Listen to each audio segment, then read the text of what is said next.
Good morning and welcome. This meeting of the California Agricultural Labor Relations Board is called to order. First, I will call the roll. Board Member Broad. Here. Board Member Flores. Present. Board Member Hall. And I believe Board Member Hall, he's indicated he might be a little bit late this morning. Board Member Lightstone. Here. Thank you. Also present from our staff for today's meeting is our Executive Secretary, Mr. Santiago Avila Gomez, who is providing technical support. We do have two meeting locations today, here at ALRB headquarters in Sacramento, and we also have two of our board members, currently Board Member Flores, joining us from the Ronald Reagan Building in LA. We'll first have the open session portion of our meeting, and then prior to going into our closed session, we will provide an opportunity for public comment on any portion of the meeting. Members of the public who have contacted the board either by email or phone and asked to be placed in the public comment queue will be called on in the order received. If you did not previously contact the board and you do wish to make a public comment, we still welcome those. And at the end of the meeting, you may do so in one of several ways.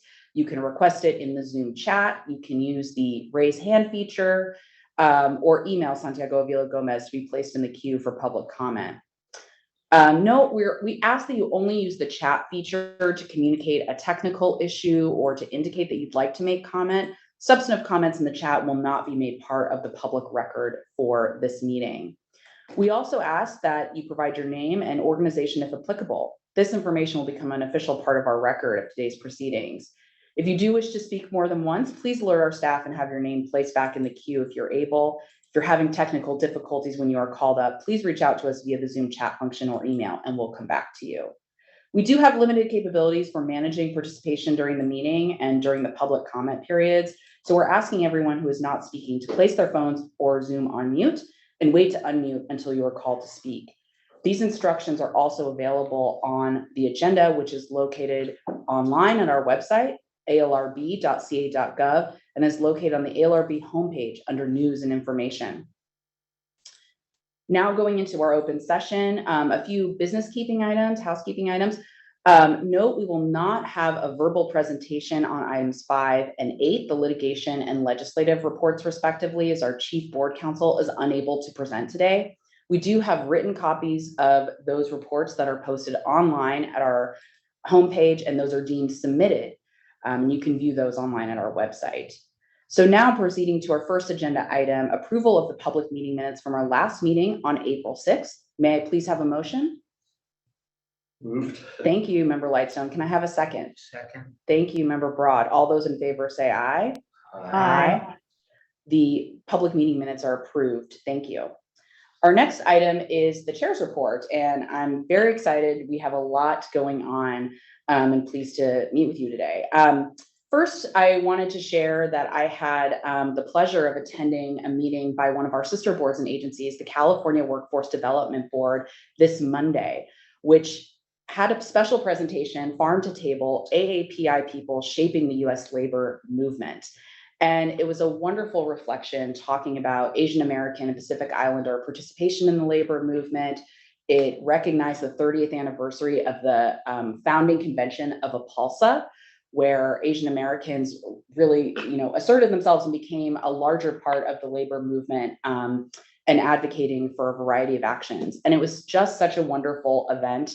It was live streamed on YouTube, and it's an incredibly worthwhile discussion that I highly recommend checking out. And it's fairly short, just a little under 2 hours.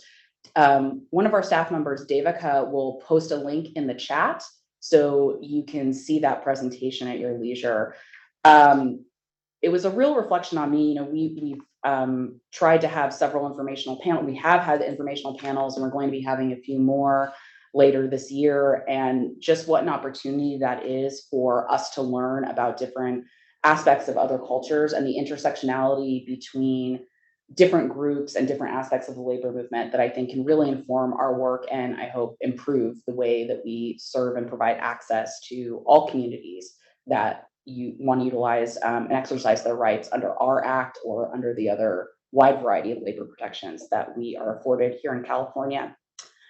Also wanted to flag that next week I am very excited to participate in an educational webinar with the California Farm Bureau, which is focusing on employers' requirements and enforcement under our act. I always appreciate an opportunity to provide education and outreach to employers and workers alike, but particularly with employers who I think really want to just make sure they're complying with the law. I think the best way to protect workers is through preactive preventive compliance so that people know what their rights and obligations are. And I'm really excited that the Farm Bureau reached out and wanted to do this event.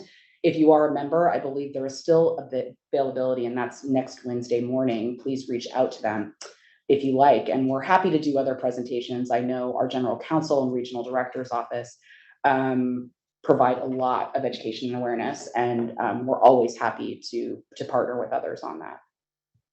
I also have an update on our strategic planning process. This is something that we launched last June, and we have been seeking 360 degrees of feedback, but first from our staff and now from community groups, unions, employers, other government stakeholders, sister agencies, the legislature, members of the public, and farm workers. And I will note we have been asking people to take, I know everyone is so busy, but to take time to fill out some surveys. We do have a worker survey, both in English and in Spanish. And Devika, if you can include those links in the chat. I do want to extend a special thank you to our staff who have been working diligently to collect farm worker responses, and also particularly to the community-based organizations that have been working to provide that information. We are still accepting info, and so thank you to those of you who have submitted their feedback, and if you have not yet, there is still that opportunity to do so. We're really hoping to collect that in June. I've also reached out to employers we did give, and as well as other community groups, unions, advocacy groups, government, et cetera. We did give kind of a soft deadline of last Friday, but the good news is if you haven't had an opportunity to share your feedback, you can still do so. And Devika, if you can share the community, the non-worker survey links, we have that in English and Spanish as well. All feedback is anonymous. We are not able to see who provides feedback. So we do want to hear candidly from you what you think we should be doing. This is going to provide critical input for our plan so we can make sure that our goals, our priorities are really aligned with what the public needs and what they've identified as critical issues. I think that's imperative. And we've also, solicited that from our staff as well. And I'm very eager to see that. I've had a few folks ask, is it okay if I mention this and this or that? And I've said, yes, please do. We want to hear from you what you need, what you want. And if it's within our jurisdiction, our powers, we want to make sure that we can fit that into our plan. So we have a really good plan that's going to direct our work for the next few years. So thank you for that. And thanks again to the staff who've been working so hard on that. Next, I would like to make a special announcement. We have a key staff member, Ed Haas, who has been in our office for a few years, who is wonderfully for him, but sad for us, retiring in just a few short weeks at the end of the month. And so I want to take a moment to just acknowledge his hard work and his contributions to the work of the board. He's been critical to the operation of our meetings, particularly during the pandemic, which, as we all know, has been very challenging, as well as helping educate and train our staff on a variety of processes and procedures that are critical to the operation of our board. So I just want to take a moment to thank Ed and congratulate him on his retirement, and we wish you the best, Ed. So thank you so much. And last but not least, I wanted to give a report to the board and the public on various things with our meetings. As you may have seen, we have, now that we're kind of exiting the pandemic, we'll see, I know there's various surges and kind of the ebb and flows, we're getting used to that. But we are past the governor's, or the governor's previous executive order allowing for virtual meetings has expired. And so we've made some changes. We are meeting more frequently. And this is in an effort to provide greater transparency and access to our proceedings, and also be more nimble to respond to various matters and issues. So I'm very pleased about that.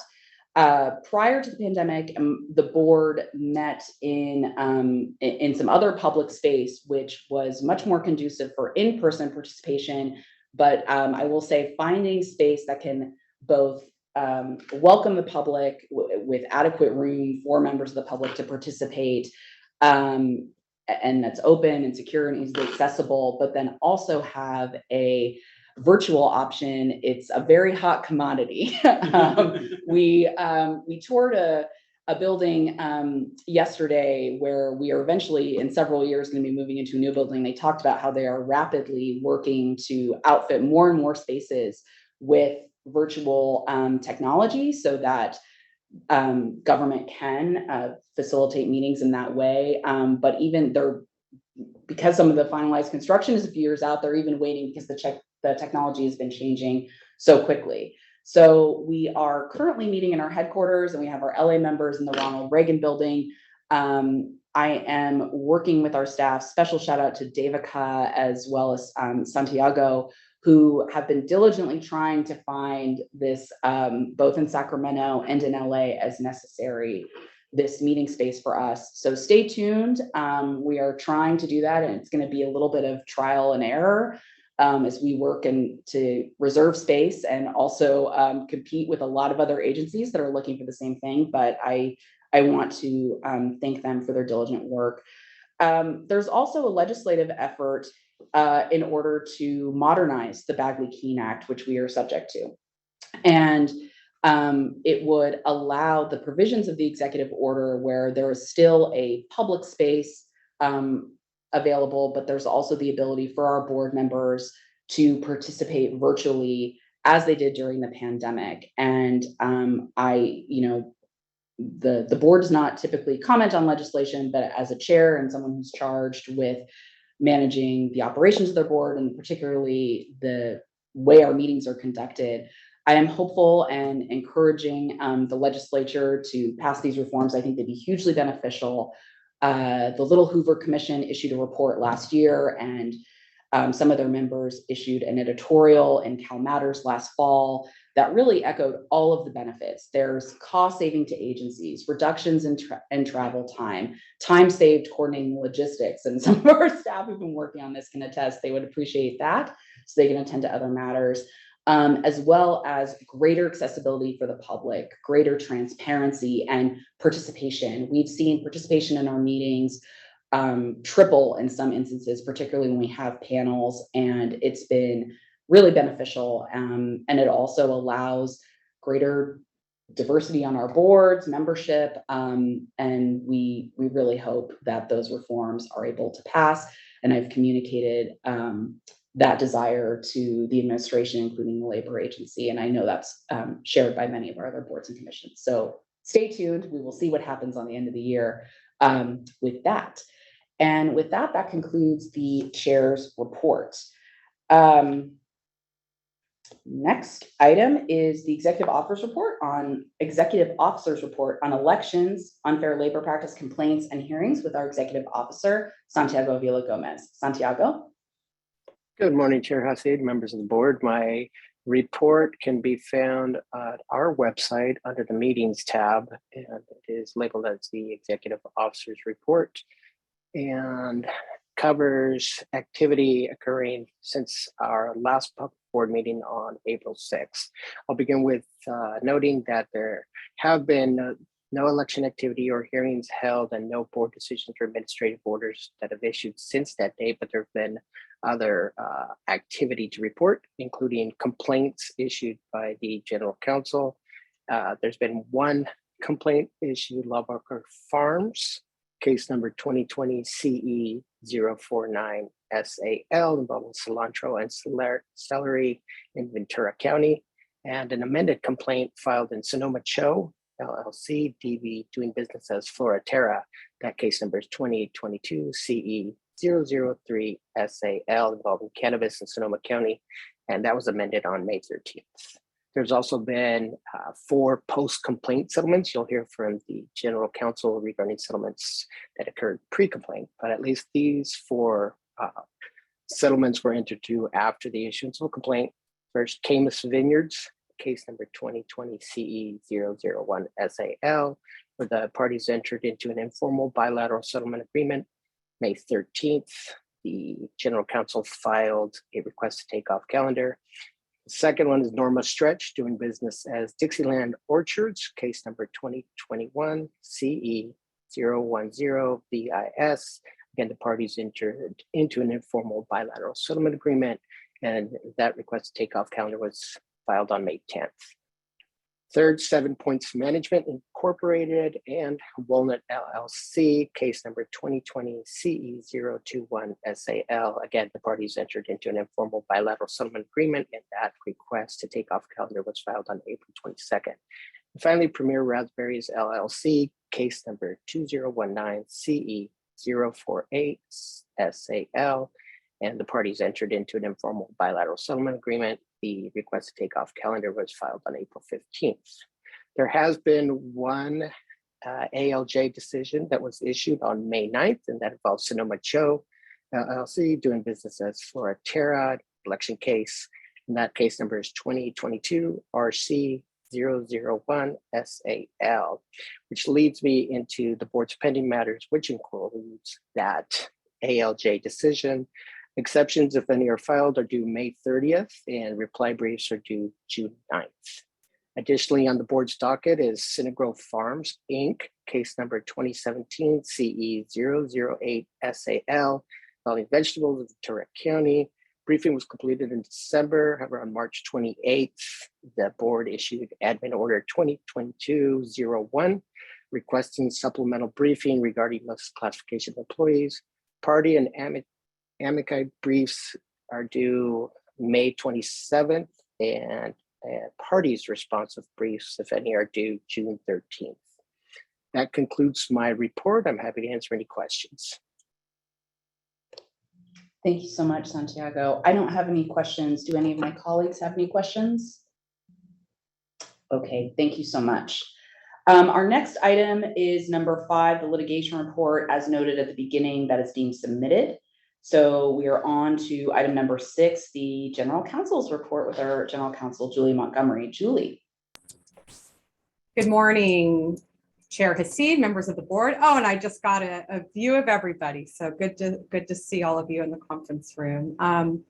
So for anyone who may not know, I'm Julie Montgomery, the general counsel at the ALRB here in Sacramento. And I'm going to start by introducing a new staff member that joined us on Monday, Blas Gutierrez, who is our regional director for the Visalia region, and he is based in our Indio office. And I had the pleasure of spending a couple of days with Blas and our staff down in Indio and in the Palm Desert area. It's nice and warm down there. And so I want to give Blas an opportunity to introduce himself. He is here and tell us a little bit about himself. So hand it over to Blas. Good morning. Thank you, General Counsel Montgomery. And good morning, Chair Hasid and rest of the members of the board. My name is Blas Gutierrez. I'm excited to join the ALRB as its regional director. I am originally from Oceanside, California, but life has brought me out to the desert. I got to spend the beginnings of my legal career working with California Rural Legal Assistance. Excuse me, the lights just went off. And I am excited to join public service now with this very capable team of folks that you all have spread throughout Visalia and Indio regions. Thank you. Thank you. Welcome. We're thrilled to have you in this role. I also want to thank Member Flores for serving as the board's representative on the hiring committee. I look forward to hopefully meeting you in person. Indio is the one office I have not made it to yet, and it is on my list. I think we're looking at planning a larger board visit at the end of the year there, but I'm hoping to get down there sooner than that, and certainly welcome you up here in Sacramento as appropriate. So welcome. Thank you so much. Thank you so much. All right. And back to you, Julie. Thank you. Thank you. So that was a big position to fill, and we're very, very excited to welcome plus. And I also just want to start out by highlighting that we do have additional vacancies we're trying to fill, and we really rely on everyone to help us spread the word. We have actually 3 attorney positions, all in the Visalia region, and those can be based out of either Visalia, or we also have some space in Sacramento, and so that's a possibility if there's any candidates in Sacramento. And those are posted on our website. We also have a field examiner position in our Salinas office, an outreach training and community education specialist position, which is an analyst position in our Visalia office. And we actually have 3 clerical and legal secretary positions in Santa Rosa, Oxnard, and Salinas. So please see our website for more information about those postings and help us spread the word and pass them on to anyone who may be interested. I'm next going to talk about some of our community outreach activities. Daniela Ramirez, who is our outreach coordinator manager, has been busy at work helping our regional office staff to continue to be out in the community, scheduling presentations and trainings, and coordinating outreach. And Daniela is doing a lot of outreach herself as well, but also everybody's pitching in from all our offices as always. So just I'll go down a few events and give a few highlights. On April 8th, our staff attended a community health fair and vaccine clinic in an elementary school in Tulare County, and distribute a lot of information about the ALRB to farm workers. And on April 30th, our staff in the Indio office attended an event called the Day of the Young Child. And that was a community resource fair hosted by the Riverside County Office of Education in Coachella. And so they distributed information and talked about the ALRB with a variety of community members and farm workers in that area. We gave a number of trainings and presentations as well. On April 12th, our staff trained workers about their rights at a leadership institute that was hosted by the Mixteco Indigenous Community Organizing Project, or MICOP, and that was, I believe, a virtual presentation. And they also conducted an in-person presentation and distributed information about the ALRB at a May Day event hosted by a community-based organization called Cause in Santa Maria. And I think that was on May 1st. On May 12th, we also presented a training for an agricultural enforcement partners meeting hosted by the U.S. Department of Labor Wage and Hour Division. And we have staff who are also going out in the community and making themselves available in more hard to reach remote areas. That's something that we're doing nowadays to try to be more accessible so that people don't have to try to locate our office and find us. We're trying to go to them more. And we have staff going to Todec in Coachella and Poder Popular in Santa Paula, which is outside of the Oxnard or Ventura County area. We've also had a number of collaborative meetings with stakeholders and service providers. We attended a task force meeting with a group called Campo, which is Campesinos and Agencies Mobilizing Policy Opportunities. We attended a Farm Worker Resource Coalition meeting in Mecca, and also a Farm Worker Services Coalition meeting in Imperial County. So that's just some of the highlights of our community events that our staff has been attending and outreach we've been doing since the last board meeting. And now, as usual, I'm going to highlight some settlements and work of the General Counsel's office on our cases.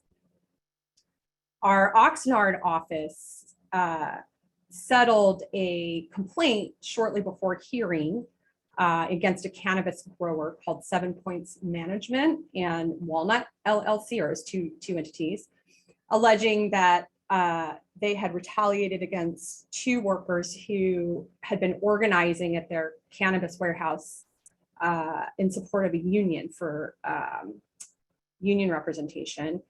And the complaint alleged the employer disciplined the workers in retaliation for this protected activity, and also that they were disciplined for talking to their coworkers about the union and seeking signatures on authorization cards. And one of those workers was in fact terminated for being disruptive.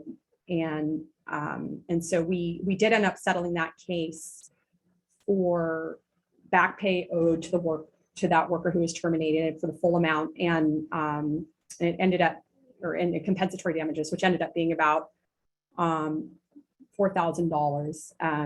And then we're going to be doing the usual non-monetary remedies of noticing at the work site, posting, mailing to all the agricultural employees.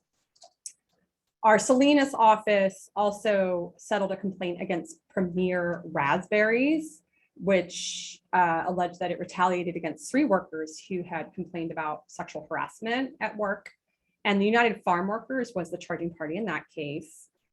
And the workers claimed, or the charging party claimed, that the workers' employment was terminated as a result of those complaints. And the parties entered into a settlement agreement to compensate the workers for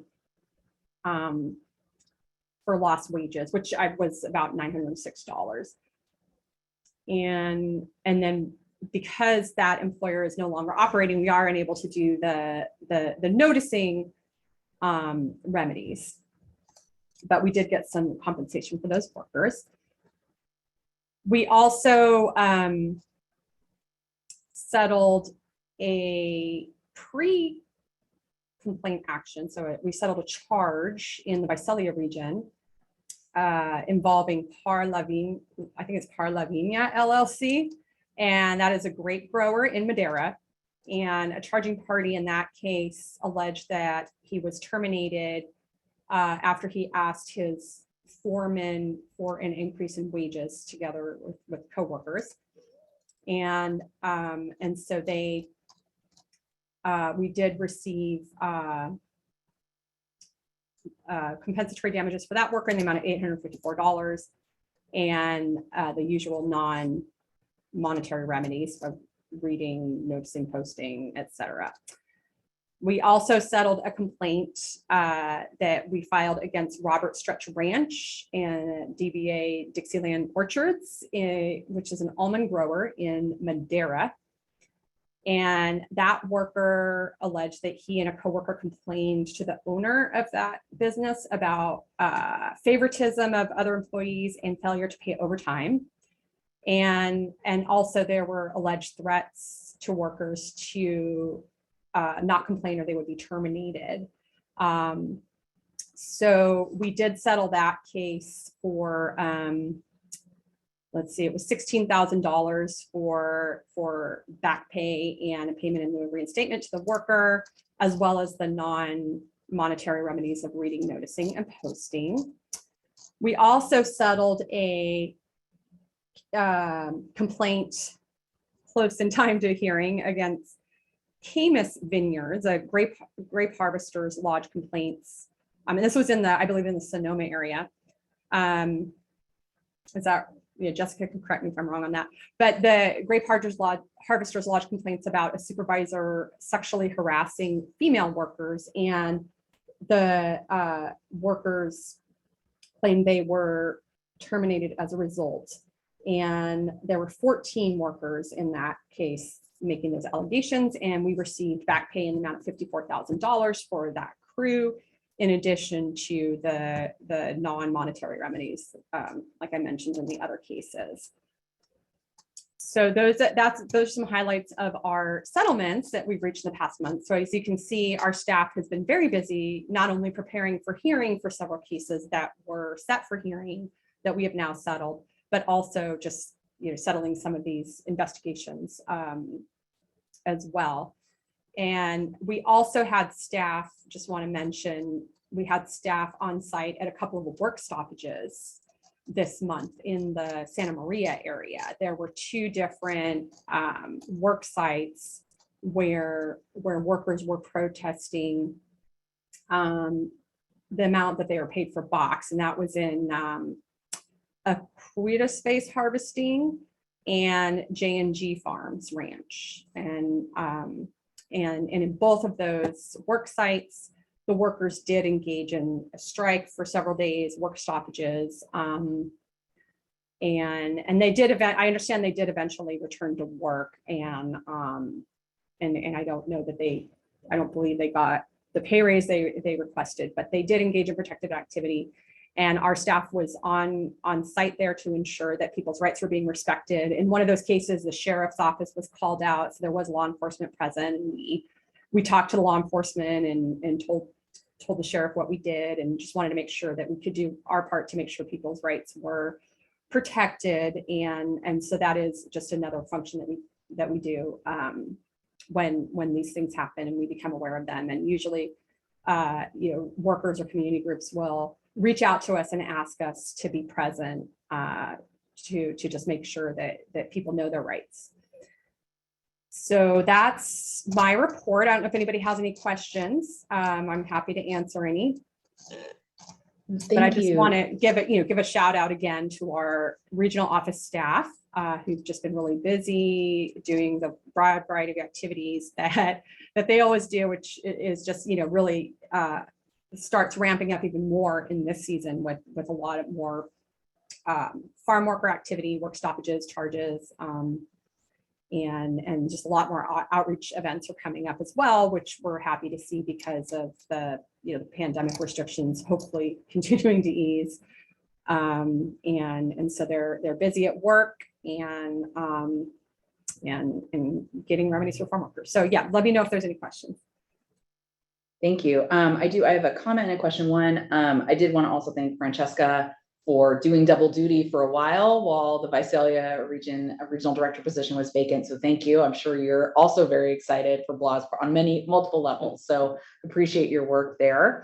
And then I did have a question. I think it was the settlement that you mentioned, Julie, with the almond grower. And I believe there were some employees who their protected concerted activity was in part discussing failure to pay overtime wages. Did I hear that correctly? I believe so. Yeah, that was one of the complaints. Mm-hmm. Okay. And was the adverse action then the failure to get the wages, or failure to get the wages and then a termination?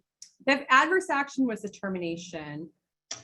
Yeah, I mean, we typically refer workers over to other agencies that can handle other claims when we become aware of them. So if somebody's claims are owed overtime, we would normally refer them over to the labor commissioner, for example, or if there's a sexual harassment allegation, we work to connect people with DFEH or EEOC, right? So we do that regularly, but the protected activity, my understanding is that it was the complaints about these conditions and then there was a termination after that.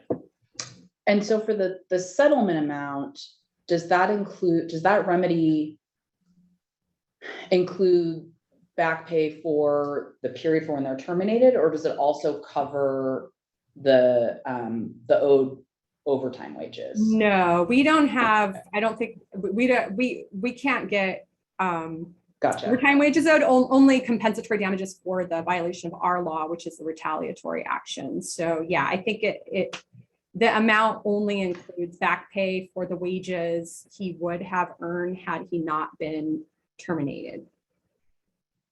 Okay. Yeah, that was it. So he may yes. still be owed additional wages, or he may have claimed additional wages for unpaid overtime, which would be in addition to what we were able to get. So let me ask just one follow-up question to that. If you're settling a claim for back wages where the underlying issue is they weren't paid overtime, if the back wages would have included overtime, they have to pay that overtime, right? In other words, they were fired. Oh no, they wouldn't, because they weren't working. No, I'm sorry, it's a dumb question. I withdraw it. Forget it. I know where you were going there. Right. This is for a period where the person was fired. So obviously there wouldn't be any overtime, right? Well, There might actually, be. Or would there be? There might could be, there could be. So we look at comparable workers to determine, Right. I mean, that's one of the measures to figure out what they would be owed, right? So if, say, someone in the same crew was earning overtime regularly, then that could be calculated into the amount owed. So it would just be, if he would have earned overtime and we have evidence of that, then we would claim that. Okay, yeah, because there might be a pattern, right, of regular overtime in the Correct, in the right. workplace. Right? okay, so maybe it wasn't as dumb a question as I thought. Okay. No, it was a good. No, it's So- actually really So good. secondly, when they then, if that person was to then go to the labor commissioner with their claim, obviously their claim doesn't cover the period in which they were terminated and not paid. It only covers the period when they were working before they were terminated and were not and not paid. So we're actually, our back pay award is completely separate. There's no credit for it, right? Right. That would be correct for a claim for overtime worked and unpaid.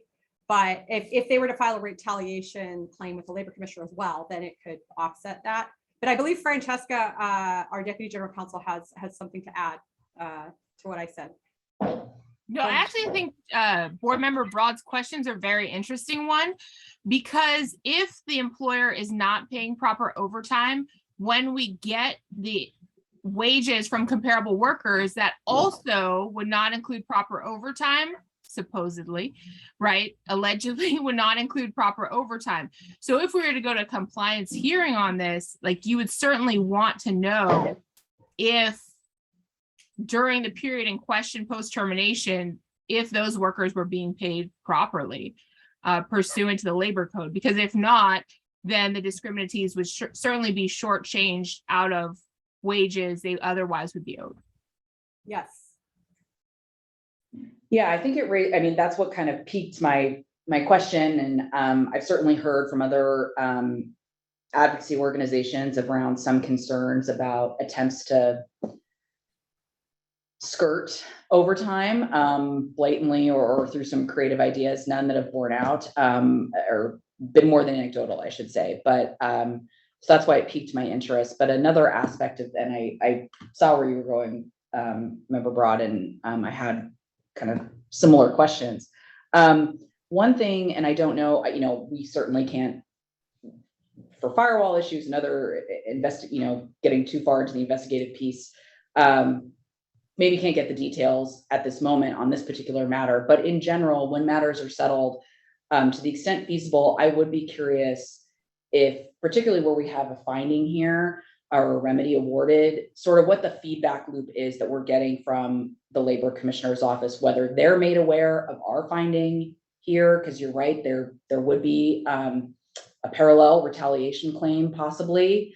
And then I'd be very curious on the wage claim aspect as well. So to the extent that can be shared or incorporated as you get into settlement, I'd be very interested in that.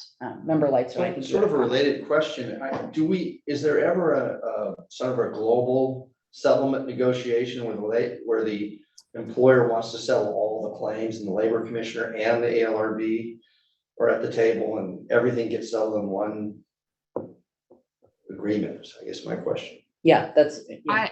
I have not seen that to date since I've been president at the ALRB. Yeah, and one thing I'll just mention that we never allow a full release of claims in any of our agreements, right? So workers don't release rights to any claims to settle our cases, and that has to always be completely separate, and they have the right to pursue other claims with other places. But one thing we are doing is we are meeting regularly with representatives from the Labor Commissioner, Cal OSHA, Department of Fair Employment and Housing, and EDD about, and actually US Department of Labor is in these meetings as well. And we're meeting regularly, I think monthly, to discuss ways to collaborate better and share information. And we are exploring some ways to better share information and coordinate both on outreach as well as case investigations. So that is something that is in process. And we want to facilitate that so that we can more easily share information and work together. And certainly I know with our Oxnard office has conducted some parallel or coordinated investigations with the EEOC in some cases involving harassment claims, I believe, or discrimination claims in the past, so that they will do a joint interview of witnesses and whatnot to save time and resources for everyone. And I think, I'm not sure if they engaged in any kind of joint settlements. It might have been like parallel settlements, but we have coordinated on investigations with other agencies in the past. And that is a goal going forward with our sister departments. Yeah, I think that's great. You know, as we've discussed, for a variety of really good policy reasons, there are different jurisdictions and different processes. But from what I'll call a customer service standpoint, from the workers, there's been an initiative for several years now that we're still striving towards to really make it so workers aren't having this next window problem. They're able to, they have very limited time, limited resources. If they've been aggrieved, they go somewhere. And for farm workers, that's our age. I'm very proud to say that's our agency. And, we want to assist and aid them and make sure that to the extent that they are owed remedies and wages or penalties or what have you, that's facilitated.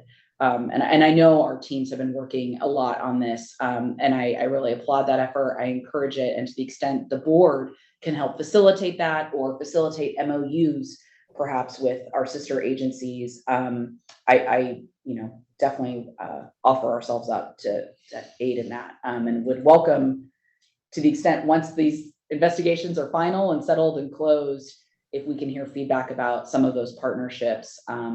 I would really love to hear more about that, and encourage that to continue to the extent it is. So thank you for that. Thank you. Okay, on to the next item, which is item number 7, the Division of Administrative Services report with our Chief Administrative Officer, Brian Doherty. Brian. Good morning. I just have a few updates for everyone this morning.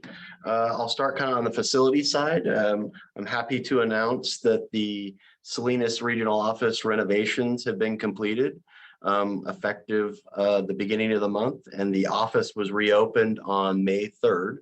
Admin staff was able to actually go down and be able to help get the network, telephone lines, and PCs all set up for the return to the office for Salinas office staff. I would like to kind of shout out Rafael Diaz, Dalton Weber, as well as Jan Shores, part of my admin team, for everything they did to kind of work through all the challenges of getting this project done. I mean, this project has been on the books even prior to me starting. It was been about 4 years in the making. And I'd also like to thank the Salinas office staff who made this project go as smoothly as possible, and were more than accommodating to have that office closed for a month so that we could get all these renovations done. The office itself came out very nice. It's almost like a whole new building. So I'm very happy to say that is one of the facility projects that's finally completed. We've got a few little minor touches and some additional furniture that are still scheduled to come in.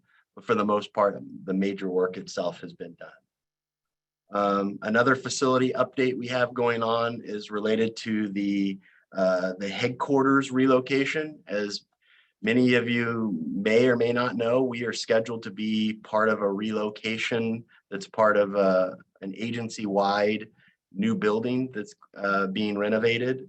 This is referred to as the Resource Building Renovation Project, where ALRB will be included along with EDD, LWDA, parts of DIR, as well as the Employment Training Panel, will all be kind of co-located in what is the old resources building. It's located on 8th and O. That renovation project is hopefully going to begin starting this summer. The latest updates we got as of yesterday is they're anticipating, the plan is to strip that building all the way down to its steel studs and kind of completely renovate the building itself.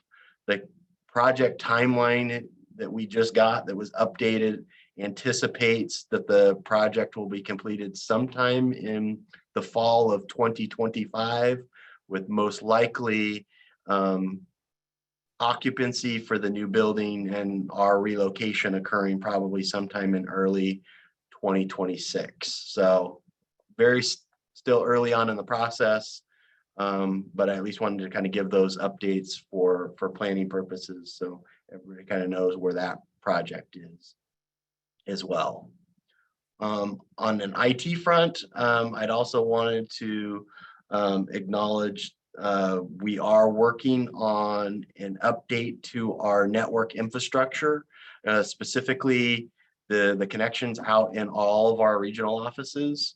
We have engaged both CDT and Comcast about upgrading our network to utilize what they refer to as an SW-WAN network, which will allow us to expand our network connectivity rates. It would essentially, for about the same price that we're able to have now, we will have 4 times the speed when this project is all completed at all of our regional offices sites, as we recognize that as we're having more people come back into the office, the speeds and of our networks need to be increased. So that project hopefully will be completed sometime in early summer. It's dependent upon Comcast getting back to us on whether additional lines are going to need to be run in any of our building sites. So more to come on that, but recognize that that is already underway. So that is good news as well. Lastly, on HR, this is a reminder, ALRB has issued its new telework policy to all of its staff, and we've noticed the unions of all of our new telework policy as we plan on transitioning off of the emergency telework policy that we've been operating under since March 2020 when the pandemic began. This formal telework agreement will document each employee's agreed upon telework schedule. It's not changing kind of what the policies and procedures have been in place. All of our staff are continuing to be on a hybrid work schedule. This is just formally documenting what that schedule is moving forward. And for those that are covered under various MOUs that have got telework stipends that have been agreed to, we'll be processing those stipend agreements within the next month or so as those agreements come in. So that's the latest on kind of admin. I'm happy to answer any other questions that any folks may have. Thank you, Brian, and thank you and all your team for all the work they did on the Salinas office. I think everyone was really pleased with how quickly and relatively smoothly that renovation and expansion was, and we're excited to see it in August. The board, those of us who are not in that area, also excited about the move in several years to the new resources building once it's done. Hopefully it sticks to time. We had the opportunity to tour the new resources building, which is going to have kind of a partnership with that new facility, and they were giving us examples of what that's going to look like. And I think the term of art to use is it's quite snazzy. So we're excited for that. And I think that old resources building housed, that was the first state job that I had, was in that resources building as a student assistant for Fish and Game. Okay. Do any of my colleagues have any questions? All right, great. Our next item, again, is noted as item number 8, the legislative report. We will not have a presentation on that, but we do have a written report that is posted on our website, and that is deemed submitted. The next item, number 9, regulations. I don't believe we have an update at this time. Hopefully more on that soon as we look to enter into formal rulemaking. And so our next agenda item is item number 10, public comment. Please be advised that the board is unable to adjudicate, comment, or resolve any pending case matter before us. I will ask our executive secretary, Santiago Avila Gomez, to first go through the queue and then open it up to others, to those who may have not submitted or raised their hand. If you do have technical difficulties or we miss your turn, we will work to come back to you. Please remember to be on mute unless you are speaking. And if you require, I don't believe we have interpreter today. So if you do need translation, we'll see what we can do, but we'll now open it up for public comment. Santiago, do we have anyone in the queue? Currently, there's no one in the queue. I'll ask all participants to indicate their desire to publicly comment at this time. You can either use one of the Zoom tools to indicate you want to comment by using the chat to indicate that want, or to raise your hand. Seeing no indication that someone wants to comment, I believe you are free to continue, Chair Hasid. Okay, well, thank you. So we will now enter into closed session to discuss the items noted on the agenda. And then after that, we will come back for item number 11, announcements. And with that, thank you. We will now go into closed session.